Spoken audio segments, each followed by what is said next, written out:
નવરાત્રિ જોવા માટે.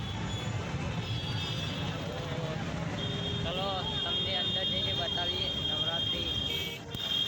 તો આ છે નવરાત્રિનો બહારનો વ્યૂ, તમે જોઈ શકો છો ગાઈઝ. બહુ મસ્ત છે, બહુ જ ભીડ છે. તમે બી એકવાર આવો અમદાવાદ, રિવરફ્રન્ટની બાજુમાં બહુ મસ્ત ભરાય છે નવરાત્રિ. તમે જોઈ શકો છો, બહુ જ પબ્લિક જોવા માટે આવે છે. તમે બી એકવાર આવો અને જોવો નવરાત્રિની.